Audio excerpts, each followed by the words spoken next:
Let's take a look at a few of the things that might be causing some pain in this gentleman's swing. So the first thing we're typically look at from a pain perspective is whether or not they're losing posture during their swing.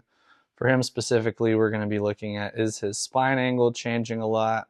Is his ear staying close to that line, picking way up above it as he turns, which right there we start to get up above the line right here, but not substantially. And then at the end of the swing, we get up a little above it a little bit before what's considered normal.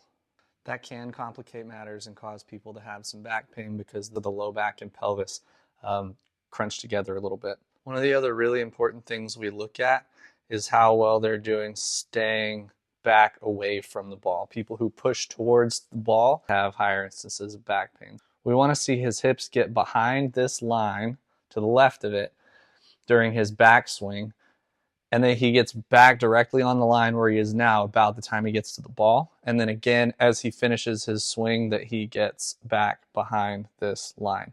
In his case, he does fine on the backswing. As he comes through the ball, though, he really pushes forward towards the ball. And this can cause a lot of compression and irritation in the right side of the low back especially. Here we're going to draw out what his slot should look like. So ideally when he gets to parallel here and the club is close to vertical, we should have kind of this corridor here for him to swing through on the way down. In his circumstance, we actually have something a little bit different where he's already crossed over his initial path. This is going to make it really hard to get down and square the club face, but every swing is possible. It's just whether or not it's ideal. In this case, he actually does square up the club face, but as you look at him when he's coming down through the swing, he comes pretty substantially over the top of this corridor where we would want him ideally to be coming through here approximately when he gets back to parallel.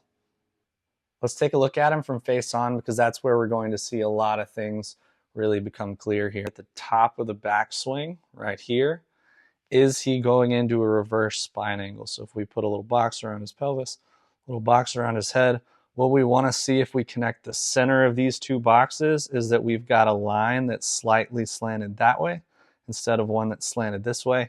He's good there. One of the other things we're looking for here is whether or not he maintains his position from side to side.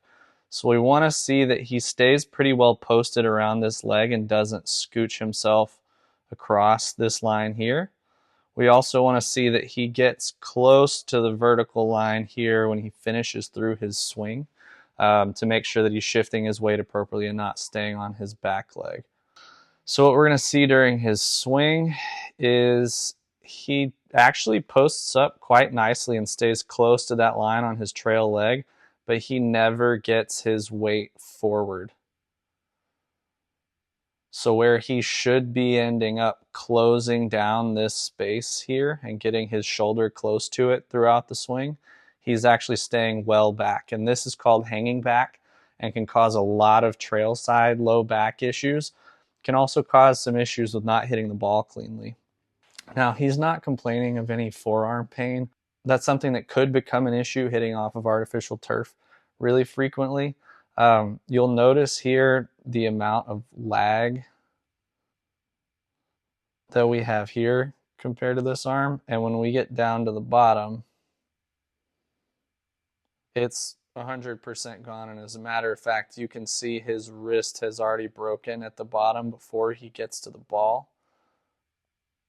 Right there, his wrist is already extended here where there should be a different relationship there. It should be that this wrist is potentially a little flexed in that way so that there's a little lag behind. This is something that can cause some injuries right here or right here, but those aren't the things that he's having issues with right now.